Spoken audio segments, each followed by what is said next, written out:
더누림교회는 작은 교회로서 여러 가지 부족한 점이 많이 있습니다. 그럼에도 불구하고 여러분께서 더누림교회를 사랑해 주시고 출석해 주셔서 대단히 감사를 드립니다.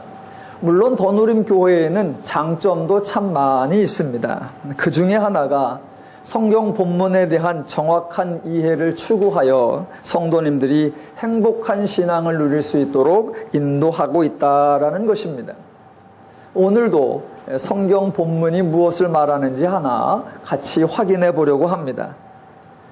제 후배 목사 중에 부흥사가 한 사람 있는데 서로 SNS를 통해서 이렇게 교제하다가 카톡에 한 글이 써 있는 걸 봤습니다. 부흥사인 후배 목사의 글에 이렇게 써 있었습니다. 성경적 믿음, 하나님 말씀이 그러하다면 그런 것입니다 라고 써 있었습니다. 근데 그걸 읽는 순간 제가 아멘이라고 해야 되는데 아멘이 나오는 것이 아니라 도리어 큰 걱정이 되었습니다. 하나님 말씀이 그러하다면 그런 것입니다 라는 말은 맞지만 과연 그 하나님 말씀이 무슨 말인가를 바르게 이해하는가? 성경에 기록되어 있는 그대로 성경이 그렇게 하나님이 말씀하셨으니 그런 거다라고 말하면 큰일 납니다.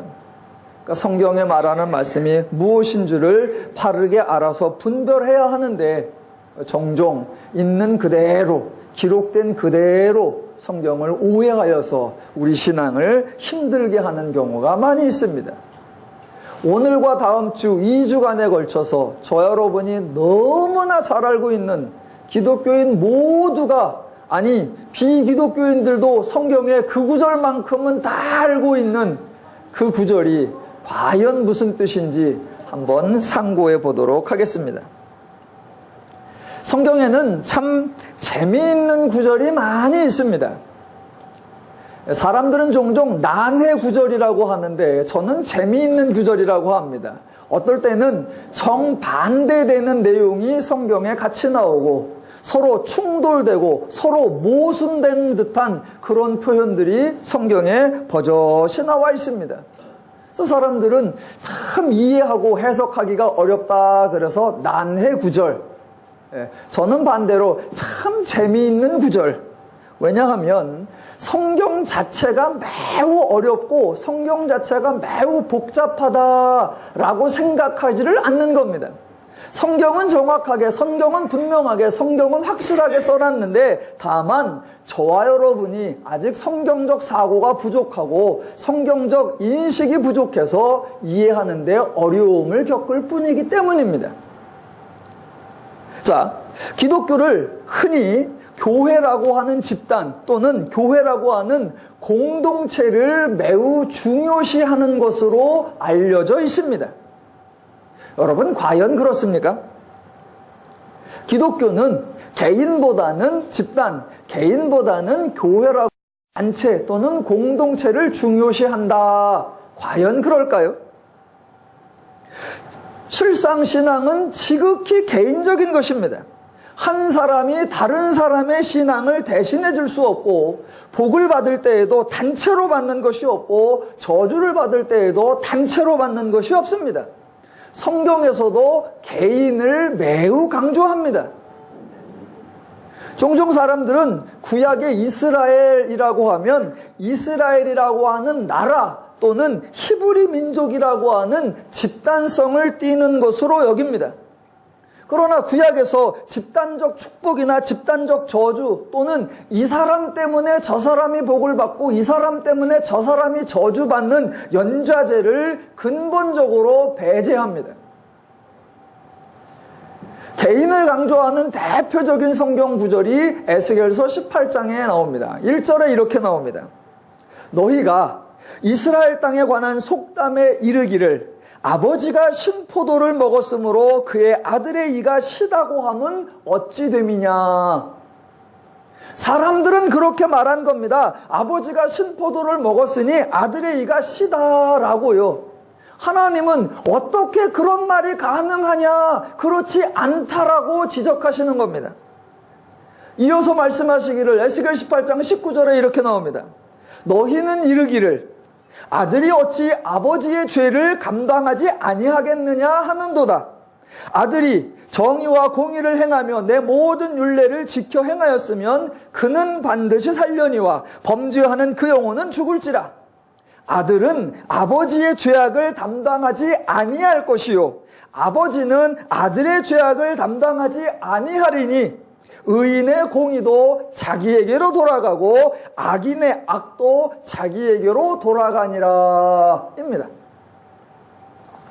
혹시 신앙은 개인적이다라는 사실에 이의 있으신 분 계십니까? 그런데 성경에는 정반대되는 의견, 즉 공동체를 매우 강조하는 것처럼 여겨지는 그런 표현들이 버젓이 등장한다는 겁니다.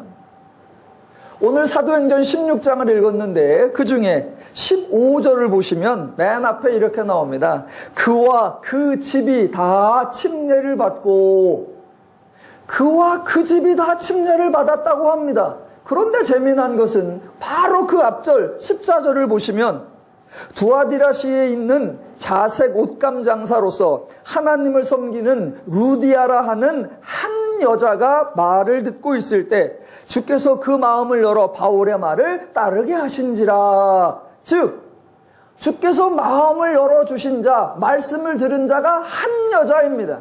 한 사람입니다. 그런데 한 사람이 들은 결과가 15절 그 집이 다 침례를 받고입니다. 이와 유사한 사건이 여러 군데 또 나옵니다. 사도행전 10장에 보면 고넬료 사건이 있습니다. 고넬료 사건 때에도 베드로가 설교를 하고 나니까 마지막 부분에 44절에 이렇게 나옵니다. 베드로가 이 말을 할 때 성령이 말씀 듣는 모든 사람에게 내려오시니입니다. 사도행전 10장에 의하면 고넬료가 친척과 가까운 친구들을 다 모아놨다 그랬습니다. 그런데 그렇게 모여있는 사람들은 다 한 마음이 됩니까? 사도행전에 사도들과 집사들도 마음이 나뉘어져서 갈등했던 그런 기록들이 있는데 어떻게 고넬료 집 사람들은 다 한 마음이 됩니까? 그런데 그 집에 성령이 내렸는데 성령이 내린 대상이 모든 사람이라고 나옵니다. 또 집단을 강조하는 듯한 표현이 사도행전 2장의 성령 강림 사건이 대표적입니다. 제가 읽어보겠습니다. 2절부터 호련히 하늘로부터 급하고 강한 바람 같은 소리가 있어 그들이 앉은 온 집에 가득하며 마치 불의 혀처럼 갈라지는 것들이 그들에게 보여 각 사람이 위에 하나씩 임하더니 그들이 다 성령의 충만함을 받고 다 받았다고 합니다. 또 성경이 공동체를 강조하는 듯한 가장 대표적인 구절이 오늘부터 다음 주까지 이어서 확인하게 될 가장 중요한 구절 사도행전 16장 31절입니다.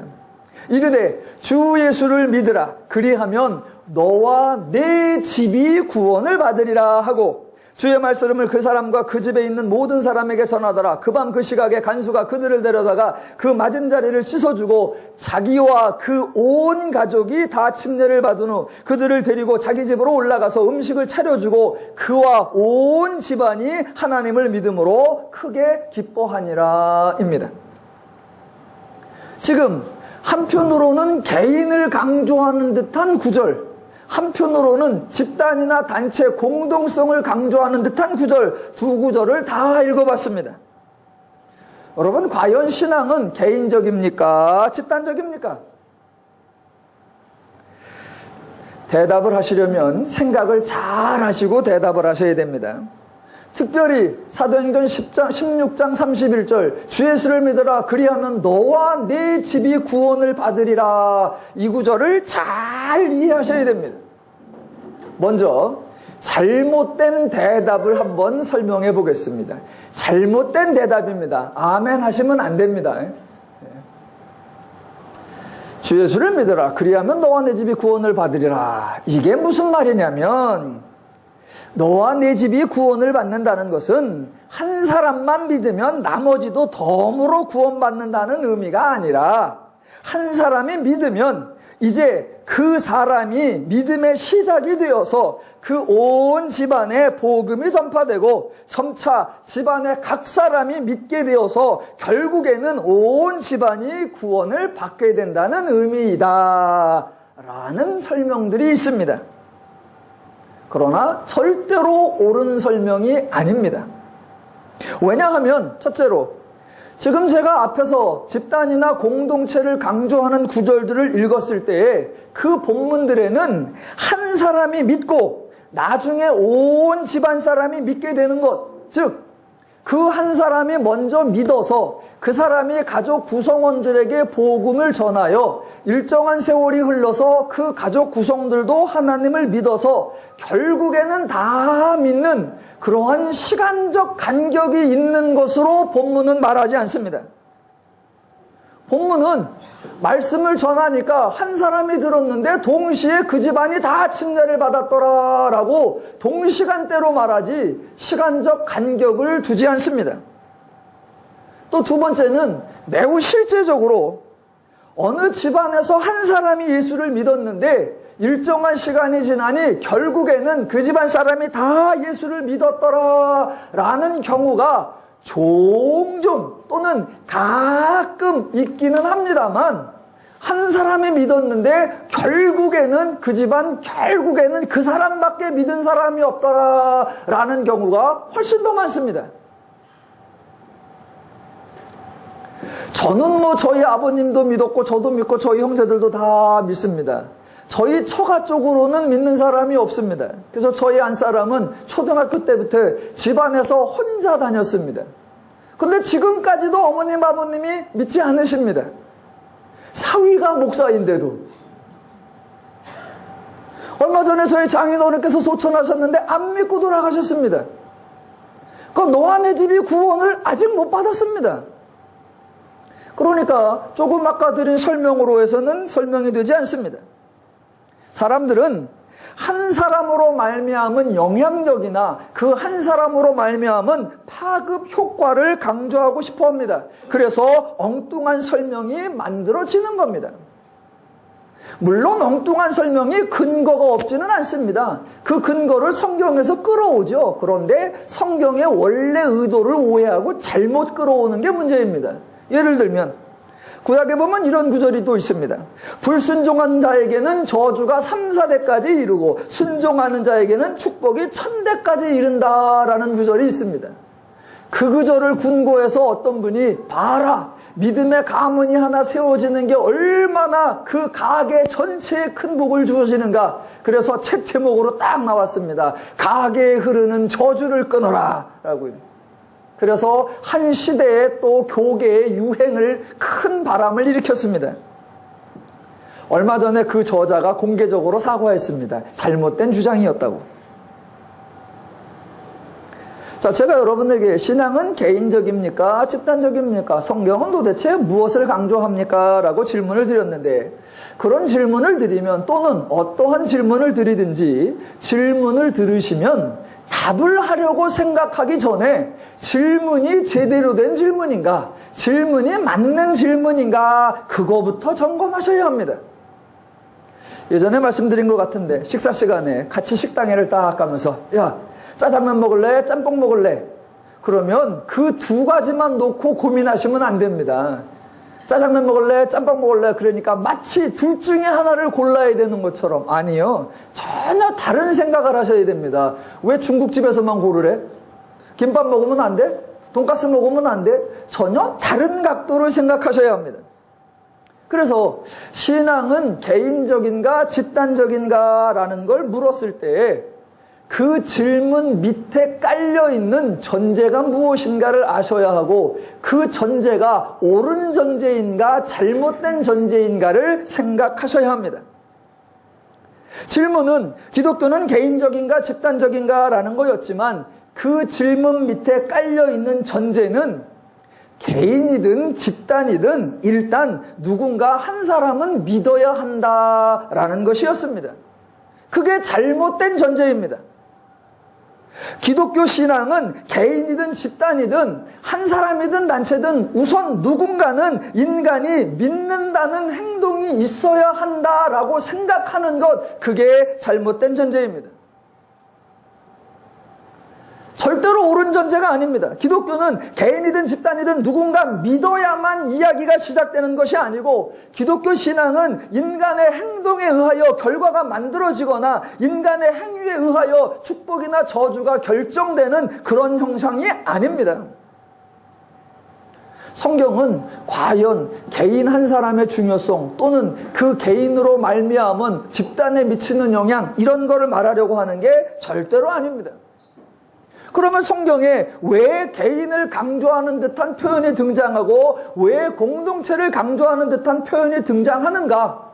왜 개인이든 공동체든 마치 믿어야 하는 듯한 그런 표현이 등장하는가? 그 이유를 찾아내셔야 합니다.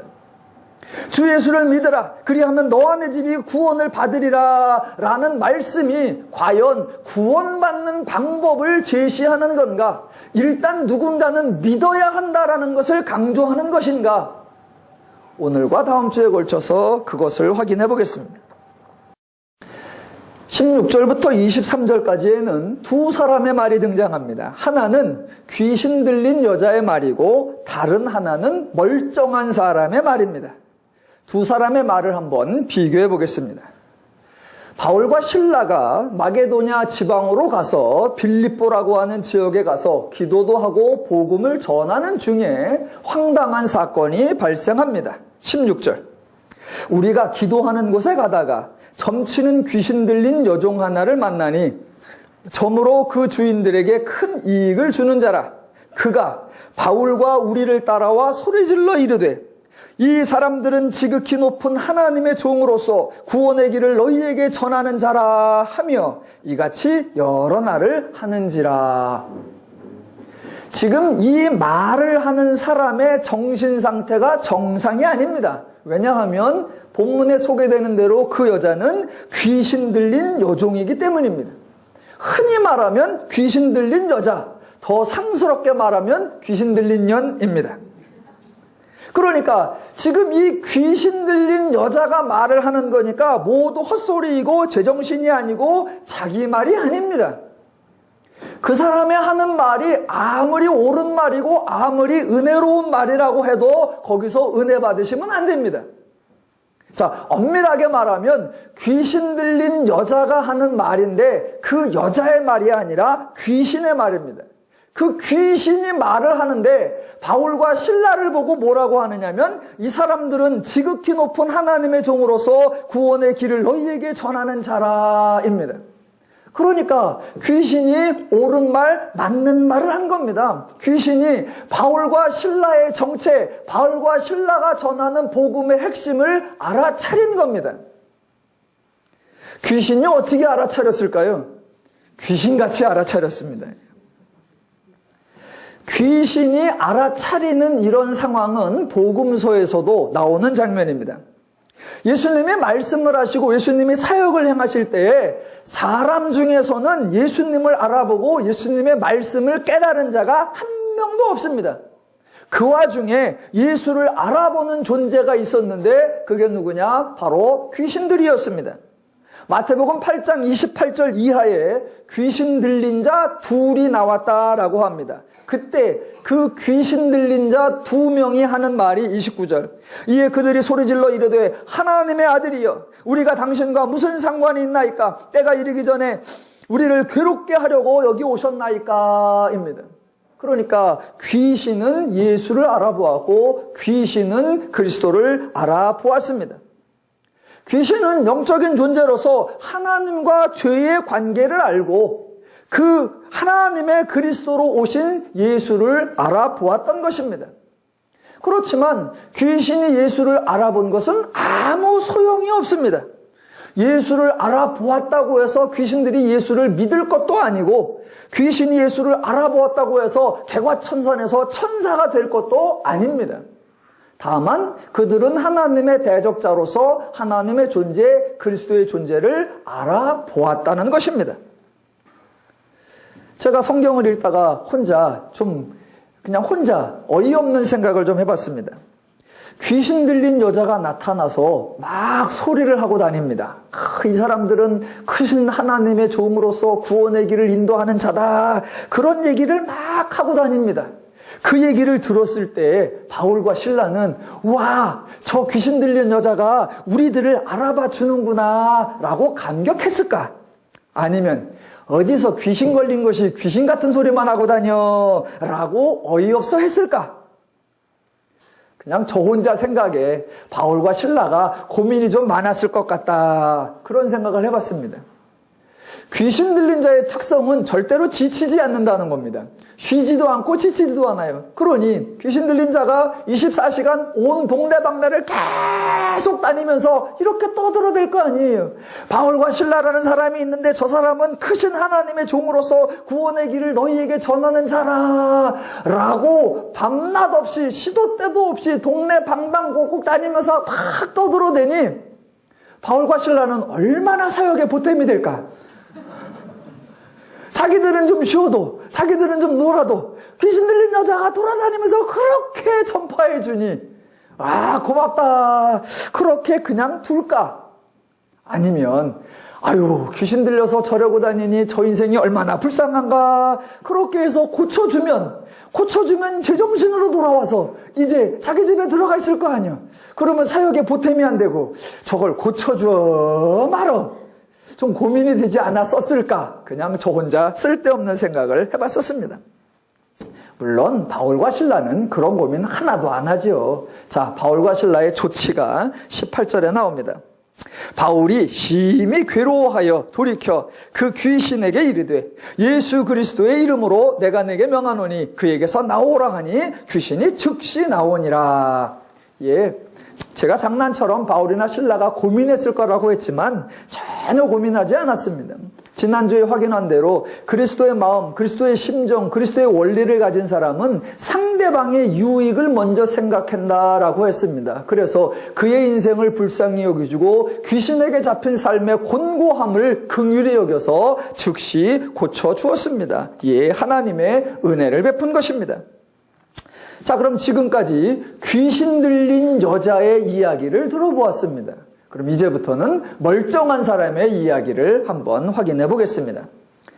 자, 이 사람들은 19절에 보시면 여종의 주인들은 자기 수익의 소망이 끊어진 것을 보고 바울과 실라를 붙잡아 장터로 관리들에게 끌어갔다가 자기 이익에, 자기 수익의 근원이 끊어졌으니까 상당히 난감했을 겁니다. 그래서 하는 말, 드디어 그 멀쩡한 사람들이 하는 말이 20절입니다. 상관들 앞에 데리고 가서 말하되 이 사람들이 유대인인데 우리 성을 심히 요란하게 하여 로마 사람인 우리가 받지도 못하고 행하지도 못할 풍속을 전한다 하거늘입니다. 자, 이 주인의 심정은 100번 이해가 갑니다. 자기 수익의 소망이 끊어졌다고 하니 경제적인 수입의 차단이 된 겁니다. 그러면 단순히 경제뿐만이 아니라 삶의 방법, 살아가는 원리, 살아가는 힘, 살아가는 원동력 자체가 다 차단됐습니다. 그러니 삶이 위태해진 겁니다. 마음이 편할 리가 없고 상대방을 향하여 고운 말이거나 듣기 좋은 말을 할 리가 없고 객관적이거나 공정한 기준에 근거한 말을 할 리가 없습니다. 일반적으로 예상하기로는 아주 악한 말을 하거나 육두문자를 쓰거나 또는 인신공격성 말을 퍼부어 댈 것입니다. 자, 그런 걸 예상하는데 정작 이 주인의 말은 각도가 조금 다르다는 겁니다. 각도가 뭐라고 합니까? 로마 사람인 우리가 받지도 못하고 행하지도 못할 풍속을 전한다라는 겁니다. 여러분, 이 말이 되게 이상한 말입니다. 왜 이상하냐면 바울이나 실라가 복음을 전하고 있기 때문입니다. 그러면 복음을 먼저 이해하셔야 됩니다. 복음이 뭡니까? 복음은 하나님이 완성하신 사역, 하나님이 은혜로 인간에게 주시는 기쁜 소식입니다. 이미 하나님이 모든 것을 이루셨고 하나님이 완성하셨다는 내용입니다. 그래서 바울이 전하는 복음은 인간에게 무엇을 행하라고 요구하는 소리가 아니라 하나님이 은혜를 주신다는 복된 소식, 기쁜 소식을 전하는 거였습니다. 혹시 바울이 복음을 전했다고 하지만 실제로는 어떻게 전했는지 우리가 확인할 길이 없지 않느냐? 예, 바울이 전하는 내용을 잘 모르겠으면 복음서에서 예수님의 선포를 기억하시면 됩니다. 복음서에서 예수님은 많은 말씀을 하셨는데 언제나 예수님 자기 자신이 하실 일, 예수님의 행함으로 말미암아 인간들에게는 되어질 일, 그 말씀들만 말씀하셨습니다. 예수님은 인간에게 무엇인가를 요구하신 적이 없습니다. 그런 예수님의 복음을 전하는 바울이니까 바울이 복음을 전할 때에도 인간에게 요구하는 것이 없었다는 겁니다. 바울이 복음을 전할 때, 신라가 복음을 전할 때 사람들이 일반적으로 생각하는 종교 행위를 요구한 적이 없습니다.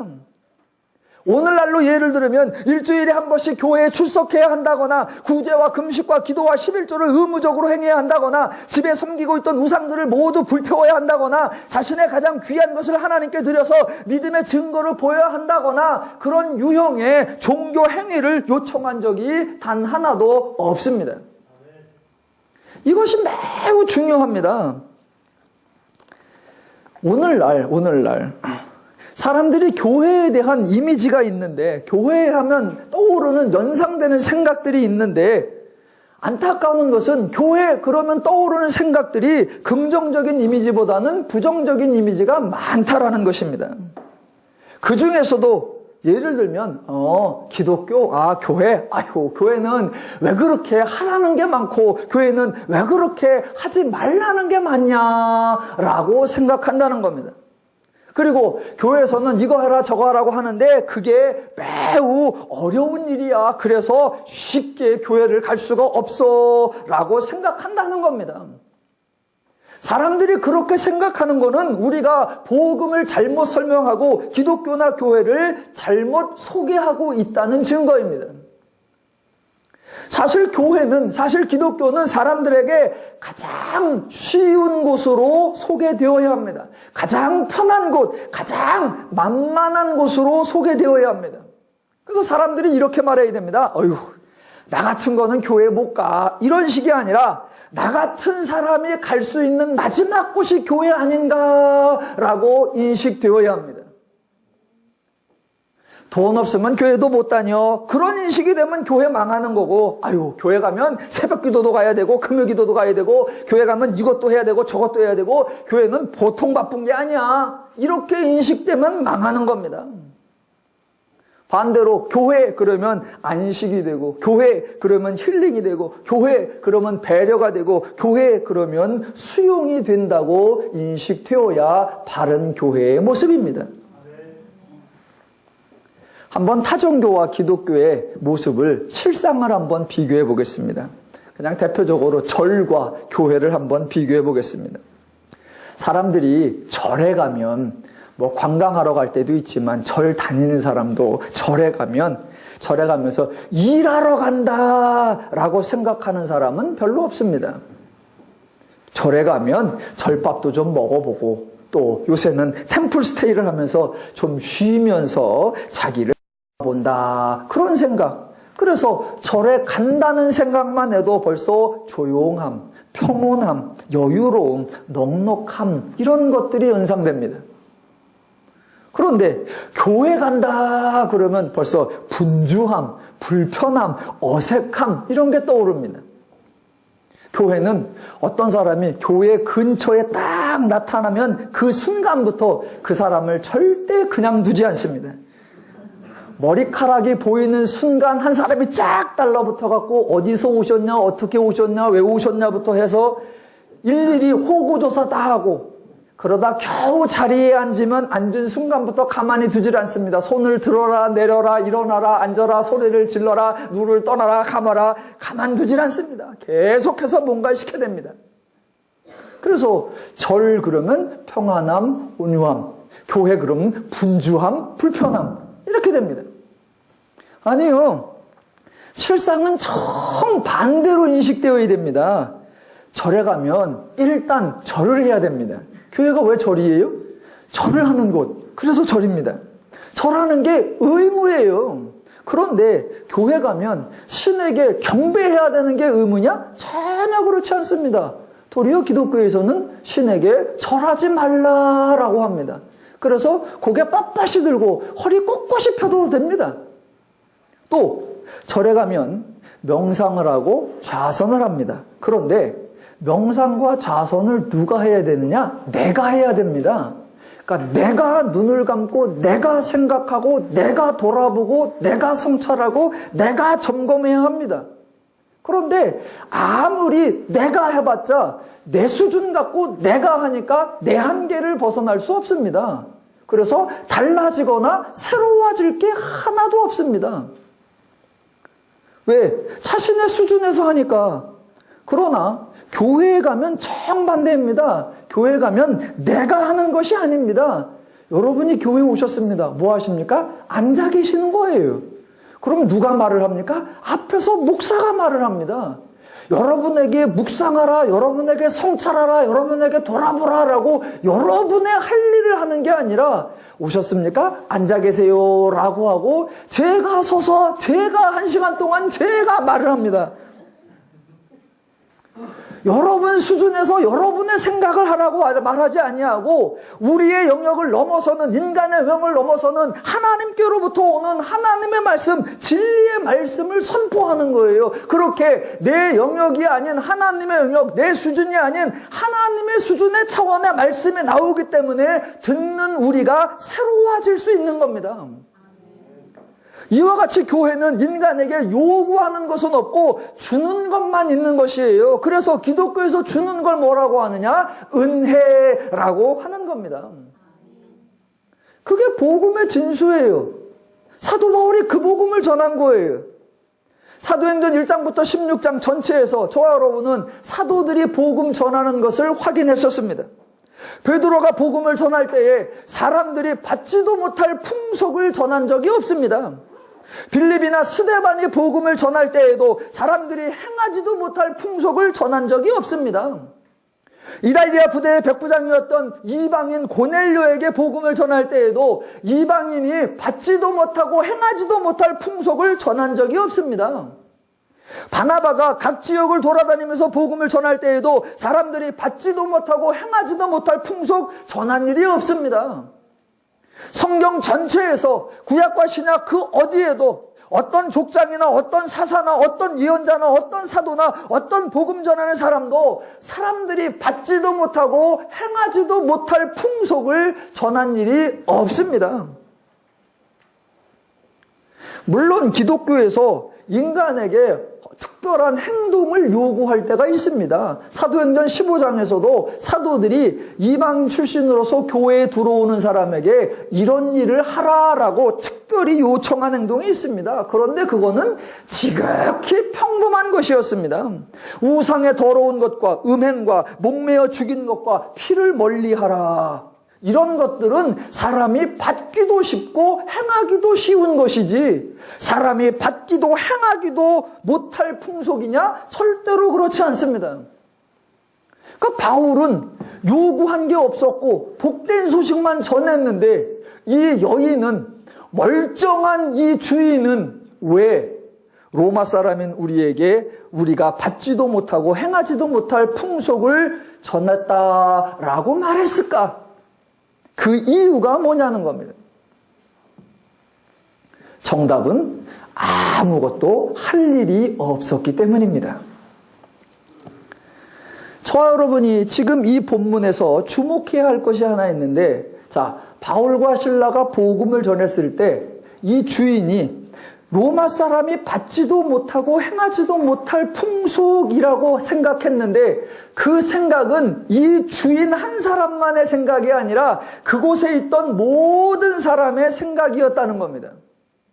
단지 낮은 계급에 속한 천민들 또는 장사치들 또는 점치는 자들만의 생각이 아니라 바울과 신라를 데리고 가매 상관들 앞에 데리고 가매 상관들이 그를 잡아서 모든 무리가 그를 치고 때리고 감옥에 넣었다라고 했습니다. 그러니까 이 주인 하나만이 아니라 그곳에 있던 모든 사람들, 천한계급뿐만 아니라 상관들까지 계층을 신분을 막론하고 모든 사람들의 생각이 같았다는 겁니다.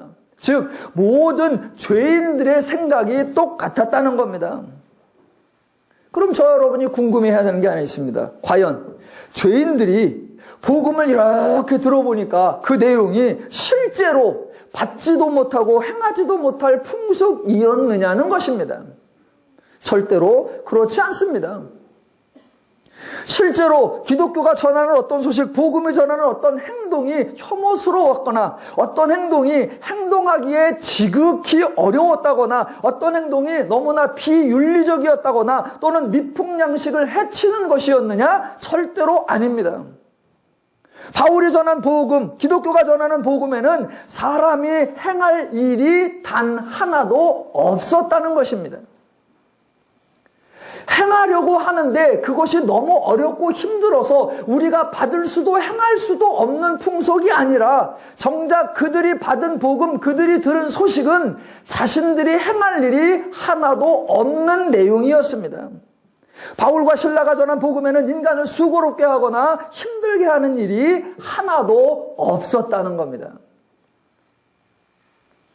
하나도 없으면 아무것도 없네? 이러면 되는데 도대체 이 여종의 주인이나 또는 로마 사람들이나 또는 모든 사람들이나 또는 모든 죄인들이 왜 인간이 행할 것이 없고 하나님이 은혜로 주신다고 하는 그 복음을 난감하게 생각하고 왜 그 복음을 도무지 받지도 못할 것으로 생각하느냐라는 겁니다. 그 이유는 자신들이, 즉 인간들이 행할 것이 아무것도 없기 때문이라는 것입니다. 그러니까 행하지도 못할 풍속이라는 말은 실제로는 행할 것이 없는 풍속이었던 것입니다. 그런데 그 행할 것이 없는 풍속이 죄인들에게는 참으로 받아들이기 힘든 내용이었다는 겁니다. 왜요?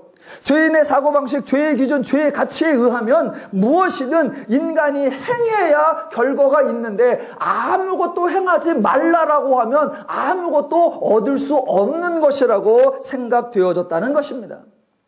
사람들의 생각은 언제나 무엇인가를 행해야 결과가 만들어진다는 겁니다. 그때 만약 좋은 것을 얻고 싶으면 더 많은 일을 해야 하고 귀한 것을 얻고 싶으면 더 힘든 일을 해야 하고 값진 것을 얻을수록 더 많은 고생을 겪어야 한다라고 배워왔고 말해왔고 행동해왔기 때문입니다.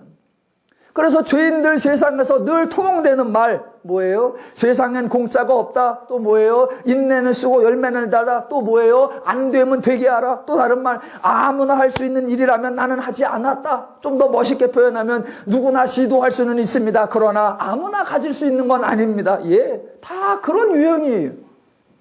그러니까 자기가 무엇을 행하고 그 행한 만큼 무엇을 얻는다라고 사고방식에 철저하게 각인되어 있는 그들에게 너희는 아무것도 할 것이 없다라고 하는 말이 하나님은 복음으로 전해주시는데 정작 죄인들의 귀에는 그것이 복음이 아니라 받지도 행하지도 못할 풍속으로 여겨지더라는 것입니다. 죄인들이 모두 속고 있는 것, 죄인들이 자신들의 지혜에 자신들이 속고 있는 것이 하나 있습니다. 그게 뭐냐면 어떤 원리나 어떤 조건을 제시하면 자기들이 그것을 행할 수 있을 것이라고 생각하는 것, 그게 바로 속고 있는 겁니다. 제가 여러분에게 좋은 원리를 100가지, 1000가지, 10,000가지도 알려드릴 수 있습니다. 예를 들면 이런 거죠. 좋은 성적 얻는 방법, 제가 다 안다니까요. 100점 맞는 방법. 어떻게 해요? 첫째, 정답만 쓴다. 두 번째, 틀린 답은 피한다. 셋째, 애매모호할 때는 정답에 가까운 답을 쓴다. 와, 100%죠. 돈 버는 방법 다 알려드릴게요. 일단 돈이 되는 길을 알아차려라. 돈 있는 사람 옆에 있어라. 세 번째, 가능한 한 벌 수 있을 때 많이 벌어라. 넷째, 절대로 소비를 하지 마라. 건강하는 법 다 합니다. 1번 아프지 마라. 2번 건강은 건강할 때 지켜라. 끝.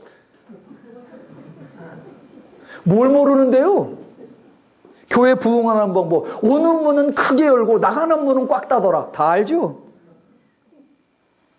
그래서 그런 원리를 알려드리면, 그런 원리만 알면 다 할 수 있습니까? 그래서 됩니까?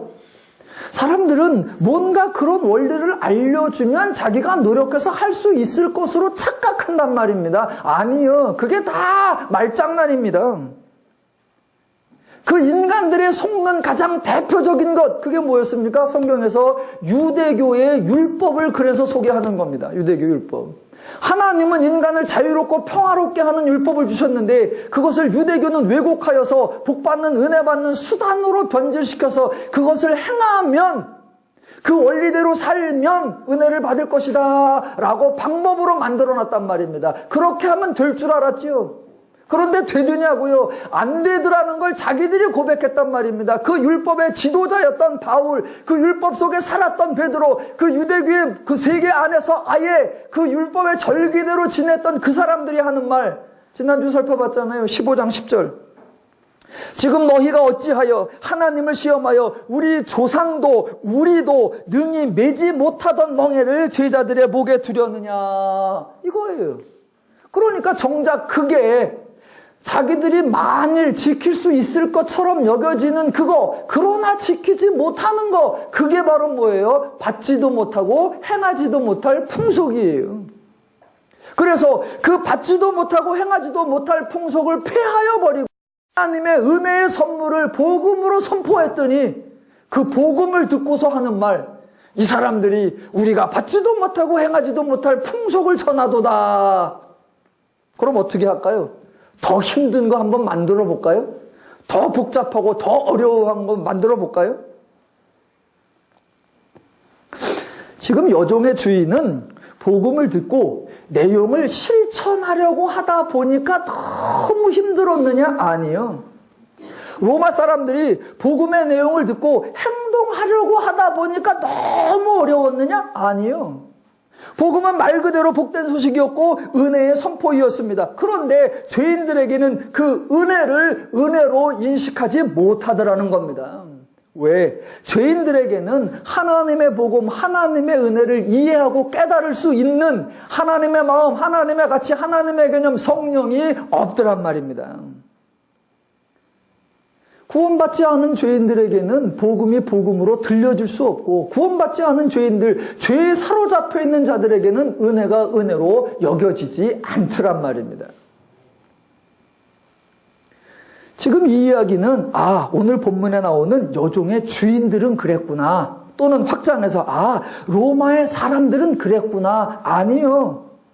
불신자들만이 아닙니다. 오늘날 교회 안에 있어서도 하나님의 말씀을 배우지 아니하고 하나님의 말씀에 점점 더 익숙해가지 아니하면 여전히 복음을 낯설게 생각하고 복음을 어색하게 생각합니다. 저와 여러분이 더누림교회를 출석하고 계십니다. 정말로 좋은 교회를 출석하고 계시는 줄로 믿습니다. 그런데 많은 분들은 더누림교회를 상당히 난감해합니다.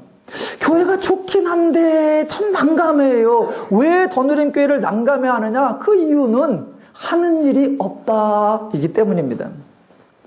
더누림교회 오면 하는 일이 없어요. 하는 일이. 주일날 이렇게 왔다가 한 1시간 앉아있다 그럼 가요. 더 달 만에 와도 아무도 혼내질 않아. 행여 몇 달 안 보이셨네요 그러면 민망해할까봐 그 말을 안 하고 마치 지난주에 온 것처럼 대해줘. 그러니 속으로 이 사람들이 내가 안 온 걸 알기는 하나? 내가 이교인이라는 걸 알기는 하나? 도대체 지금 내가 이게 믿음 생활을 하는 건가? 신앙이 이래도 되나? 이렇게 아무것도 안 해도 되나? 라는 게 불안하단 말입니다. 그래서 좋기는 한데 이게 뭔가 껄쩍지근하단 말입니다. 왜 그런 마음이 드느냐? 신앙생활의 근거를 자기 행위에 두기 때문입니다. 죄인의 원리하고 같아요. 모든 인간의 근거를 어디에 두냐? 자기 행위에. 그래서 사람들은 자기가 조금 열심을 내면 신앙생활을 잘하는 것 같고 자기가 조금 게을러지면 신앙생활을 잘못하고 있는 줄로 압니다. 교회의 어떤 활동에 참여하면 자기가 신앙생활 잘하고 있고 삶이 형통한 줄로 알고 그래서 그렇게 형통하면 그게 내가 그렇게 열심히 한 결과다라고 생각하고 교회에 잠시 소홀하면 믿음 생활을 못하는 줄로 알고 혹시라도 그렇게 소홀할 때 문제가 생각하면 역시 믿음 생활 잘못했더니 하나님께 벌 받았다라고 생각합니다. 그러니까 대화 속에 기도 속에 은혜라는 말을 사용하고는 있지만 그 성도의 사고방식 속에 하나님의 은혜나 하나님의 역사하심, 하나님의 일하심이 전혀 작동하지 않는다는 것입니다. 그러나 기독교 신앙의 근거는 철저하게 나에게 있는 것이 아니라 하나님에게 있는 것입니다. 왜냐하면 기독교는 인간 삶의 문제를 죄라고 지적하기 때문입니다. 하나님을 믿지 않고 죄를 이길 수 있습니까? 하나님을 몰라도 죄에게서 승리할 수 있습니까? 성경을 몰라도 죄의 사고를 벗어날 수 있습니까?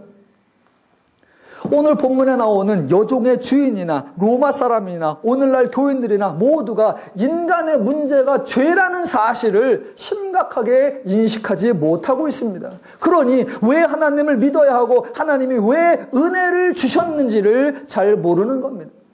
그걸 모르면 하나님께 은혜 받은 것에 대한 감격해야 하는 신앙생활은 모두 사라지고 자기 행동을 중요시하고 결국 그렇게 행동하면 자기 행동을 자랑하고 자기 열심을 자랑하고 자기의 충성을 자랑하는 죄의 종교와 다를 바가 없어지는 겁니다.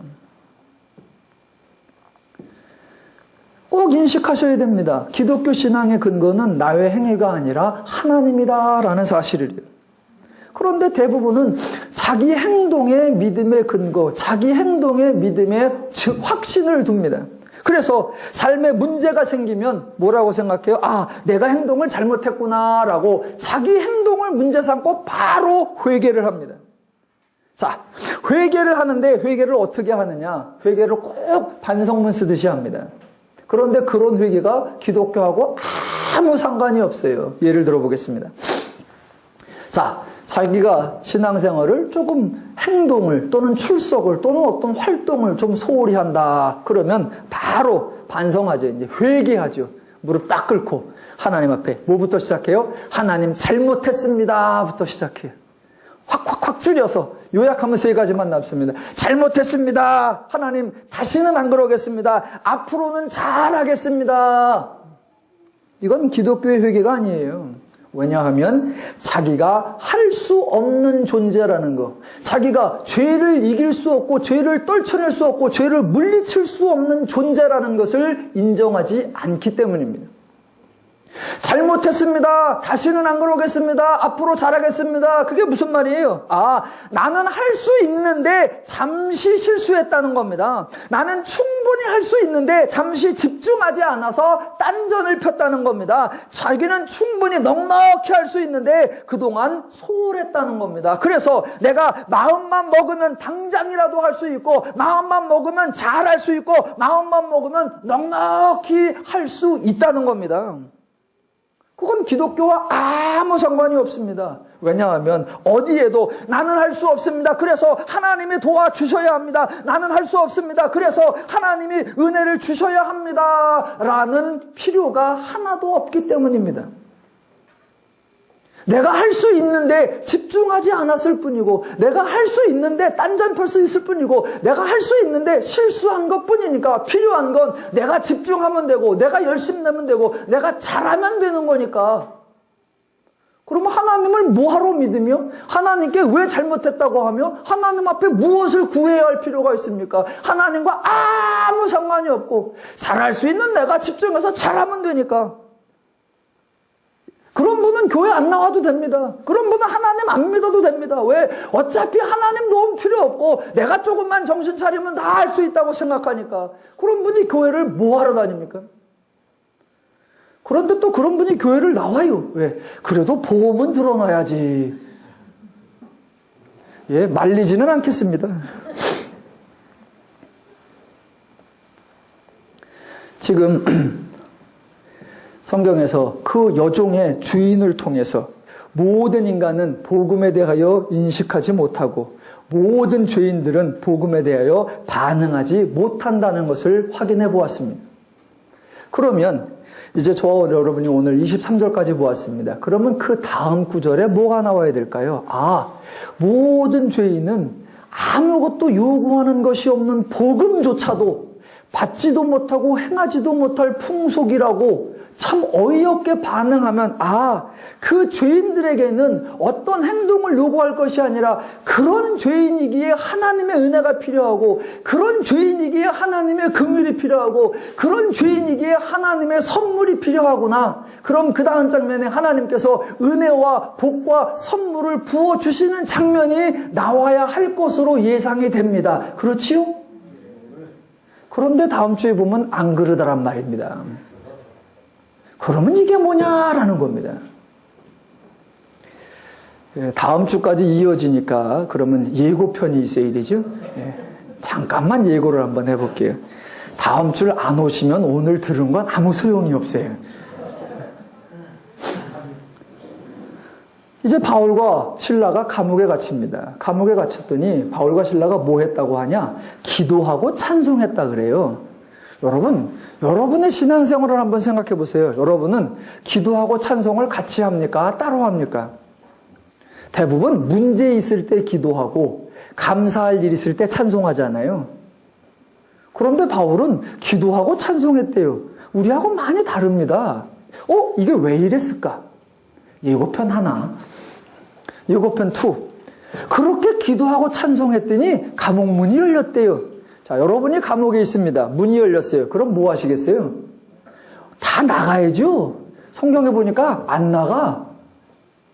바울과 실라가 감옥 문이 열렸는데 안 나간단 말입니다. 오죽하면 간수는 문이 열렸으니까 당연히 죄수가 도망간 줄 알고 이제 나는 죽었다. 그래서 자결하려고 한단 말입니다. 근데 죄수가 안 나갔어. 그래서 죄수가 간수를 말려. 세상에 이런 일이. 그러더란 말입니다. 그러면 이 죄인은 왜 안 도망갔을까? 그러니 그 난감한 상황에서 이 간수가 업무적으로 보면 얼마나 큰 과실이에요. 그러니까 갑자기 그 남아있는 죄수에게 말하는 겁니다. 내가 어떻게 하면 구원을 받아야 하겠습니까? 지금 그 얘기가 죄로부터 구원하여 주시옵소서 그런 얘기예요? 아니면 이 업무적 과실로 인하여 내가 받아야 될 문책과 여러 징계 가운데서 어떻게 하면 이 난감한 상황을 극복할 수 있습니까? 라는 질문이란 말입니다. 그러면 그때 난국탁의 방법 또는 어려운 상황을 대처하는 방법, 그게 나와야 된단 말입니다. 그런데 바로 그때 뭐가 나오느냐? 주 예수를 믿으라. 그리하면 너와 내 집이 구원을 얻으리라. 이게 웬 뚱딴지 같은 소리냐 말입니다. 이게 웬. 다음 주에 오시고 싶죠? 그래서 다음 주에 주 예수를 믿으라. 너와 내 집이 구원을 받으리라. 과연 이게 우리에게 예수를 믿어야 구원받는다는 조건이나 어떤 인간의 행동을 요구하는 것일까? 오늘 성경을 통해서 죄인은 복음을 받아들일 수 있는 그런 게 안 되는구나. 그렇다면 지금 내가 하나님을 알고 하나님을 믿는 거 이게 은혜 받은 결과구나. 하나님이 나에게 주신 큰 선물이구나. 그것을 알아야 합니다. 하나님의 은혜에 감사하며 다음 주에 말씀을 기대하는, 그래서 한 주간 동안 기대와 희망과 또 흥분 속에 멋진 한 주를 보내시기를 주님의 이름으로 축원합니다. 기도하겠습니다.